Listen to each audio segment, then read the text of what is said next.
সোনালী সময়ে পেছনে ফেলে ধূসর সাদা কালো শিবির। মাঠের খেলায় আধিপত্য নেই সুযোগ সুবিধা। খেলোয়াড়দের বেতন নিয়েও গড়িমসি করে মতিঝিল পাড়ার ক্লাবটা। তবে নবনির্বাচিত পরিচালনা পর্ষদকে নিয়ে নতুন করে স্বপ্ন দেখা শুরু করেছে মোহামেডান। শুভেচ্ছা বিনিময় অনুষ্ঠানে ক্লাব প্রাঙ্গণে দেখা মিলল মন্ত্রী পরিষদের একাধিক হেভিওয়েট নেতাকে। মোহামেডান ক্লাবের মধ্যে এখন যারা এসেছেন তারা বেশিরভাগই তরুণ এবং আমি মনে করি তাদের নেতৃত্বে মোহামেডান ক্লাব সামনের দিকে এগিয়ে যাবে। ওই দৃশ্য দেখতে চাই যে মোহামেডান ক্লাব আর আবাহনীর খেলা ন্যাশনাল ফুটবল স্টেডিয়ামে হচ্ছে আর বাইরে মারামারি করছি আমরা। ক্লাবের সাবেক অধিনায়ক এখন ক্রীড়া প্রতিমন্ত্রী। মোহামেডানের ঐতিহ্য ফেরাতে সম্মিলিত প্রচেষ্টার আহ্বান আমিনুল হকের। ইসলাম আলমগীরের এখানে আগমনের মধ্যে দিয়ে সরকারের দ্বিতীয় ব্যক্তি আজকে মোহামেডান ক্লাবে উপস্থিত হয়েছেন।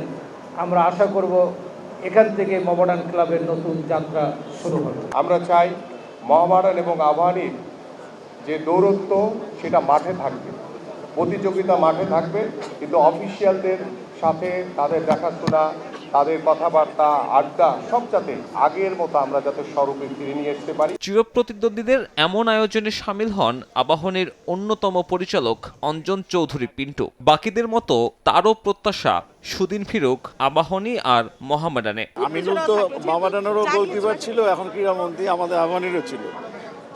যেহেতু ও এখন ক্রীড়ামন্ত্রী হয়েছে, সেটা আমাদের জন্য একটা আশার আলো।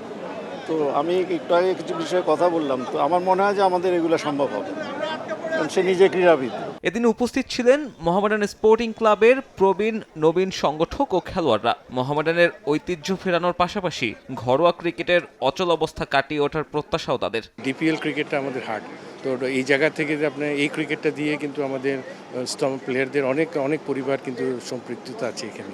তো সেইভাবে আগানো উচিত এবং এই ক্রিকেটটাকে যাতে নষ্ট না হয় সেদিকে সবাইকে খেয়াল রাখতে। মোহামেডান ক্লাব বলতে আমার একটা অন্যরকম একটা অনুভূতি হয়। পার্লামেন্ট মেম্বাররা আমাদের এই কমিটিতে আছেন, পার্মানেন্ট মেম্বার, তাদের মাধ্যমে এবার ঘুরে দাঁড়াবে এটা এনশিওর। এদিন আবারও ক্রীড়াবিদদের রাজনীতিতে না জড়ানোর পরামর্শ দেন শীর্ষস্থানীয় রাজনৈতিক ব্যক্তিত্বরা। সাব্বির মিথুন, সময় সংবাদ, ঢাকা।